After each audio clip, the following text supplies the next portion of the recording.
Good morrow, scholars. Welcome back to Zombie Survival Week. This is episode 5?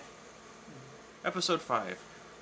Okay, in last episode I discussed the different types of people one might want to have in their zombie survival group. This episode, like right before I started recording, I decided why don't I do an episode on the types of zombies that could possibly run amok. Now, if you're a fan of Cracked, a few years ago they did the different types of zombies and how likely they are to happen in the real world.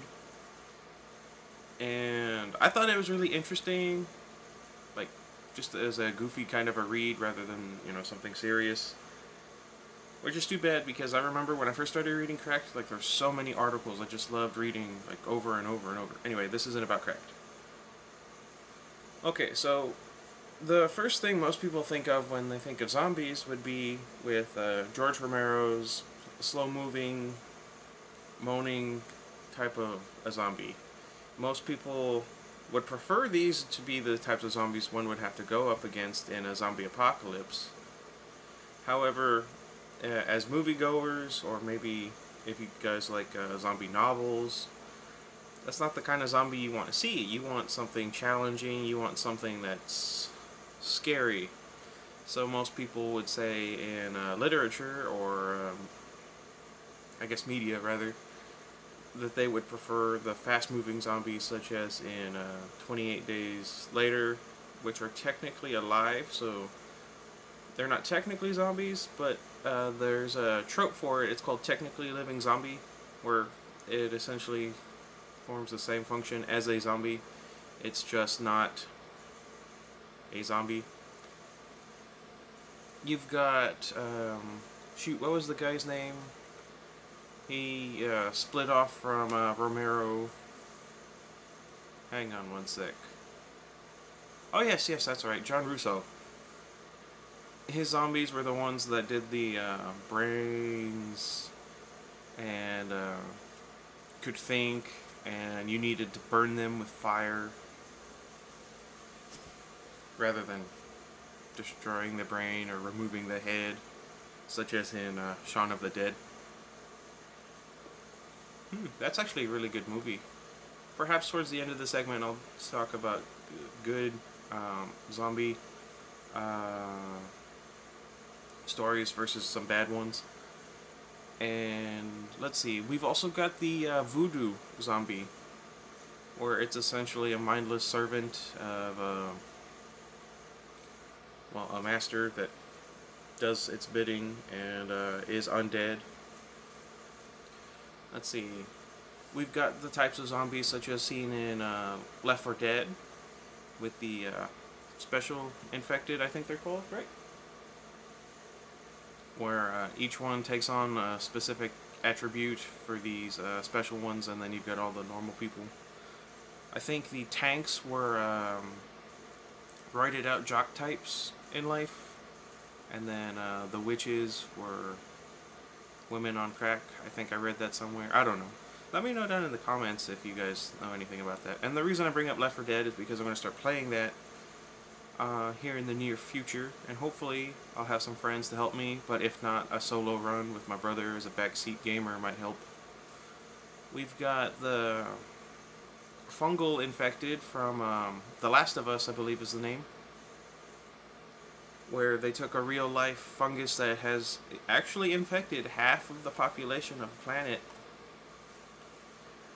and they've discovered that this fungus also affects rats. And it's funny and also really disturbing because rats are so similar to humans and their brain chemistry. That's why they're used for testing.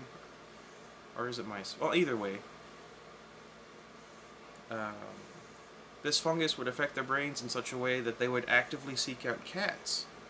And the reason this is the fungus grows in the acids in a cat's stomach. So it would rewrite the brain, and instead of the rat feeling fear and running away from the smell of cats, it would seek them out so that it would get eaten and the fungus could grow.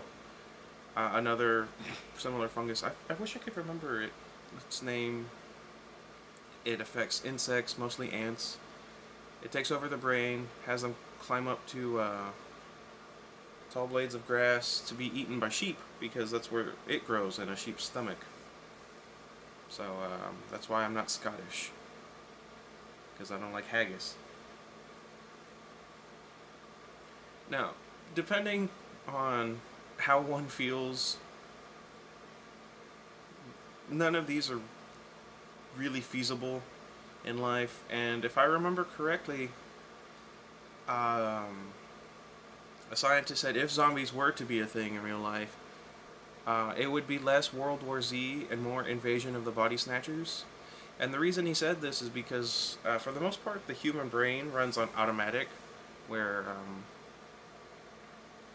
we essentially leave the subconscious in charge of most of the stuff we do in daily life rather than like actively thinking about it. So what would happen with a zombie apocalypse is that the upper regions of the brain that allow for like I guess conversation and critical thinking, those would be overwritten, and then every single human infected would just continue on with a literal, mundane, uneventful life, which actually might be scarier. Can you imagine being the only person able to think for themselves? That actually would make a really good movie. Okay. So let me know what you guys would prefer to fight in a zombie apocalypse and what you prefer to watch in a movie about the zombie apocalypse. I'm more fond of a cross between the Romero zombies and the fast zombies. Like, they start out fast because they're still relatively fresh, but as time goes on, they get slower and weaker because they're no longer healing, the muscles are tearing themselves apart, and they're not able to repair themselves. I think it's pretty fun, and anything to do with the special infected I'd rather not have to deal with, but that's just me. If you guys think you would want to, just for the challenge, Michael, let me know. I'm also working on a zombie novel, so if you guys would like to be featured in it as a character, let me know if you'd have your character die or if you wouldn't, and I'll see what I can do. I'll squeeze in as many people as I what? Okay, so as for some good zombie movies and books and I guess shows. Okay, I have first up Shaun of the Dead. Now, I liked this movie because it wasn't a straight zombie movie. It considered itself a romantic comedy with zombies, and I make sure to stress that point to people who don't like the movie because there was too much romance in it, not enough zombies. But if you ask me, it had the perfect amount of zombies. It had the group dynamic I was discussing in the last episode about what you don't want, which is, you know, people fighting each other rather than working together. You had the people working together and, you know, just people doing the best they could with what they had, and it didn't go well. Which, let's be honest, most people are going to be like that in case of zombies. And there's nothing wrong with that, except, you know, in this case, it would get everybody killed. Another good one, and this actually enforces another point I made in the last episode, is Zombieland. They didn't let the horrors of the zombie world get to them, or I should have said the zombie land, and they were able to have fun with it despite everything. And because of that, everybody lived except for, you know, who. I lost it at that part. I laughed, and I laughed until I cried. Let's see, what's another good zombie movie? I have a list, or not a list, but I have a bunch of them here on my shelf.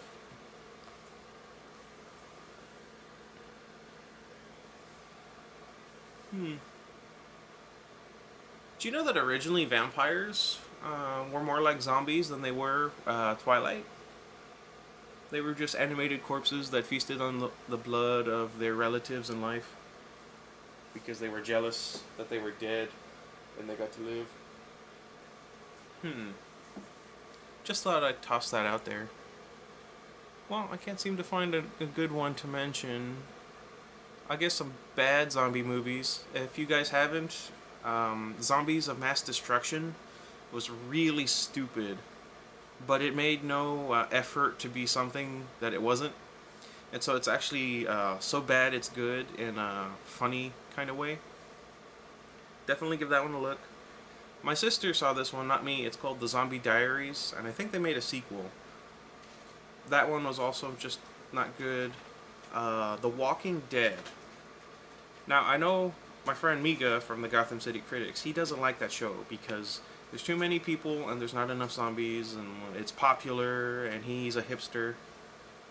And I keep having to remind him that the point of the show isn't that they're zombies, it's that you've got to survive other people in a zombie world.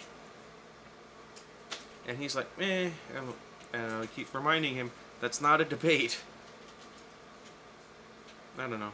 Go bug him over there on the Gotham City Critics if you would. I'd have fun with it.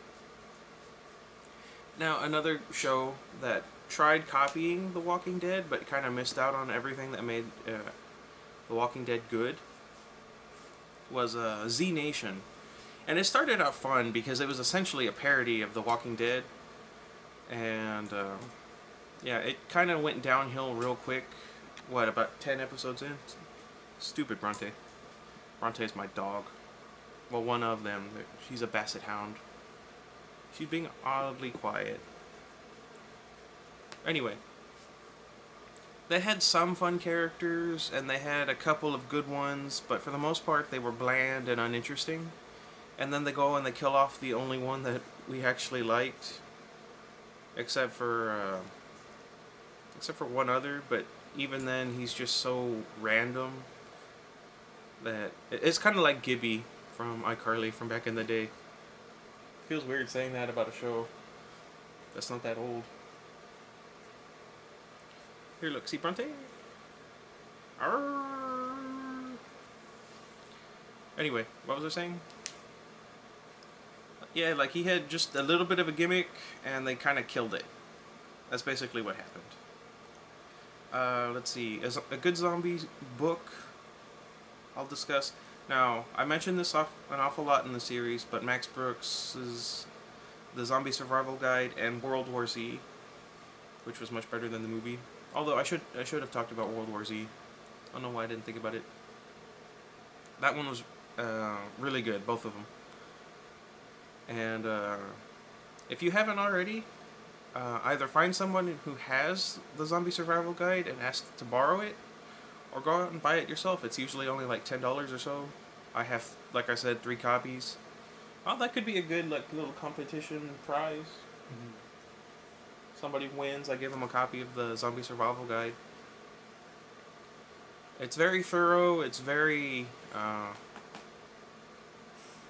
don't want to say long, but it's very in-depth. And I have a lot of fun with it. I have the audiobook on my iPod, and I'll listen to that all day at work whenever my manager's not there, so that I can just listen to the audio.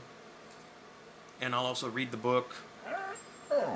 But I'll read the book at a separate time from the audiobook that I'm listening to.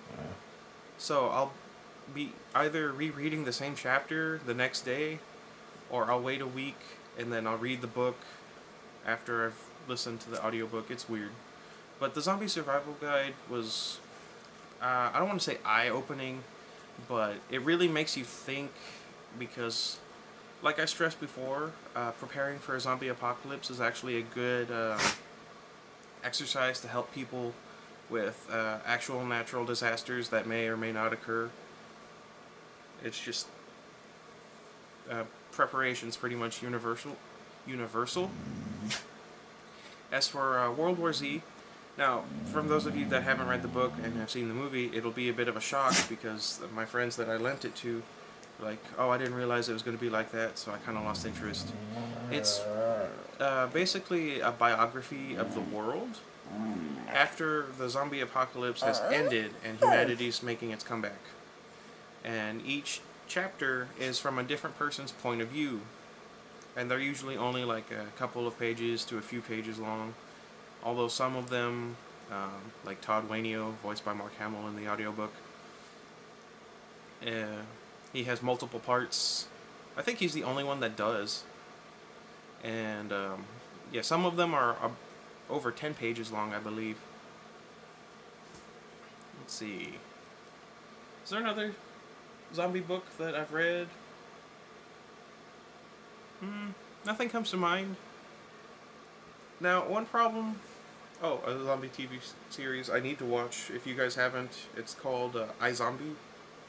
My friend Rob says it's a really good show and that I would really like it.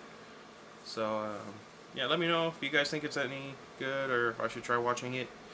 And maybe I'll do a review for it when I'm done. I need to watch Breaking Bad. Breaking Bad with zombies. That'd be interesting. Let's see. I think that's just about it for this episode. Yeah, if you guys can think of any other like shows, books, or movies, let me know down in the comments, and either we can discuss them in the comments, or I'll put up a video of me talking about them, and I'll just read comments. Hopefully, we'll get comments. Say bye, Bronte. Iggy's over there. He's just kind of sleeping. Okay, until next time. Goodbye, everybody.